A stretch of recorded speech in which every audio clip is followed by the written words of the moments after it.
Hi everyone, I am here with my very good friends Jerry and Monica to demonstrate Cubyria and show you how it works. And I make the claim on the Cubyria website that you can learn it in 10 minutes, and so I thought that I would prove it by teaching you how to play.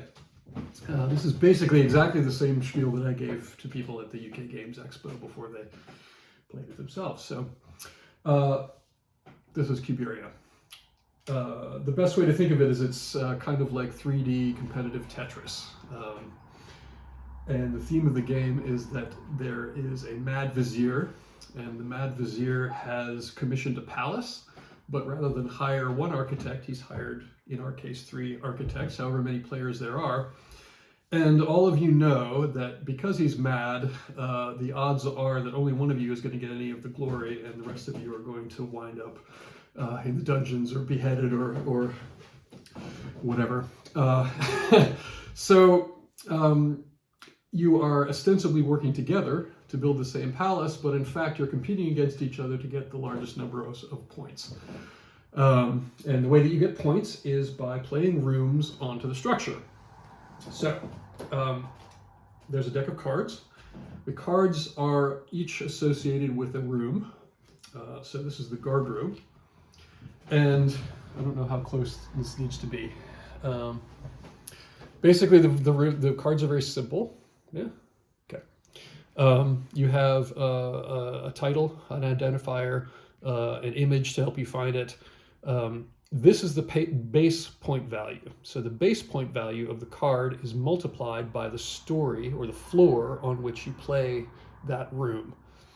But there are also some cards that have limitations to where you can play them. So the Vizier, for example, he doesn't want his balconies on the first floor, and I'm using the American convention that the ground floor is the first floor, and above that is the second, etc. And that's just to make the math easier.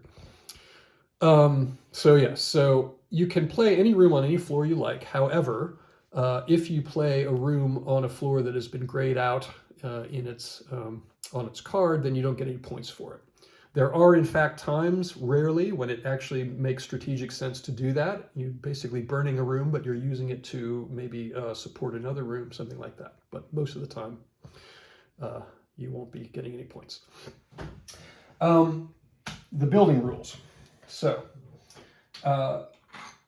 the logic of the building rules is that there needs to be a continuous passage between all of the rooms of... That's it.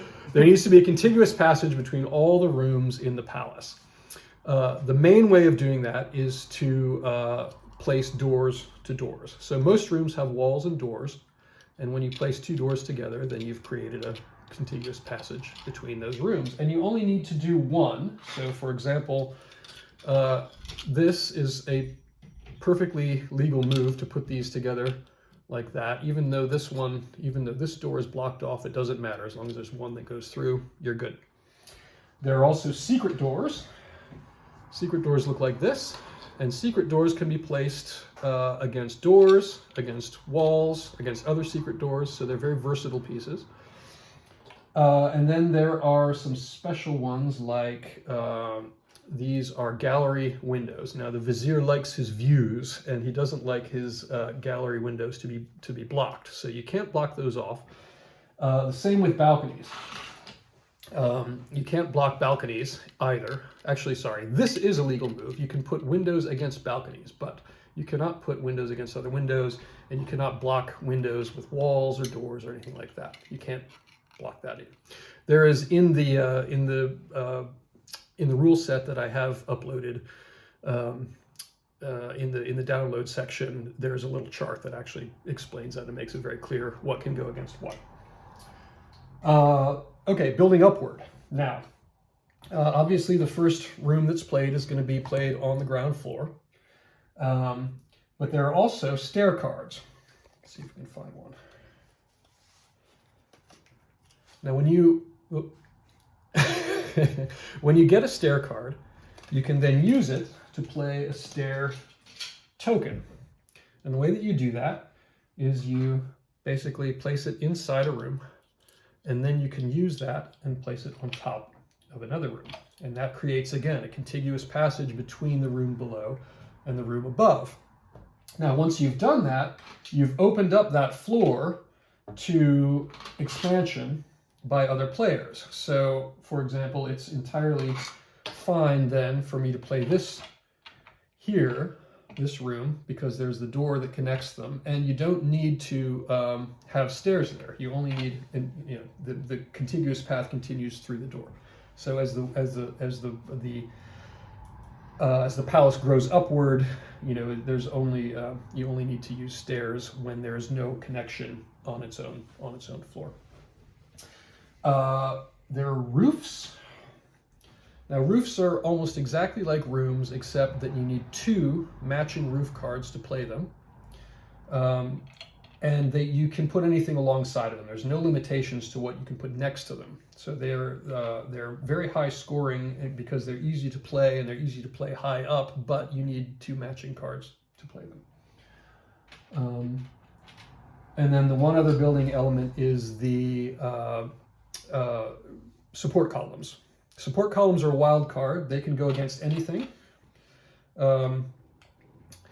And they can even be placed atop other pieces without stairs. However, they don't form a contiguous path. So, for example, it's perfectly okay for me to place that there, but if I were to then place another room on top of it, that would not be allowed because there's no contiguous path. And even if I put a stair in that room, it would still not form a contiguous path because you can't go downward through that. So these are very useful for basically supporting other pieces, often for raising the heights of your roofs, to get extra points that way. They're auxiliary, what do you call them? They're support pieces. I think that covers it. So the turn, oh yes, cranes, thank you. Yeah, this is a little like your cranes, thank you. So every player gets, there should actually be four cranes. So by the way, this represents both the core set and the extended set together. So if you were to buy both sets, you would have all these pieces. Those of you who played this at the UK Games Expo, you basically played half of this, which is approximately the size of the core set. In the core set, each player gets 2 cranes, and then in the extended set, each player gets another 2 cranes. However, I've only printed 3, so that's what we're doing tonight. Cranes are played like this. So cranes are basically used for reserving spots on the structure for yourself. You'll have a hand of cards.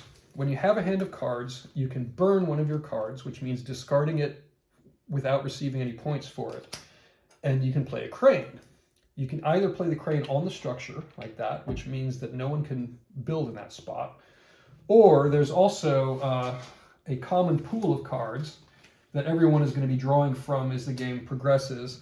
You can also place your crane on one of those cards, and it works in the same way. It reserves that card for you, no one else can take it. Now, once you've played a crane at any time you want, any time in the game, you can remove that crane and make use of that card. And you're not actually under obligation to do that. If you change your mind, you can just take it off. It doesn't cost you any points or any effort to do that. Okay, the order of play is this.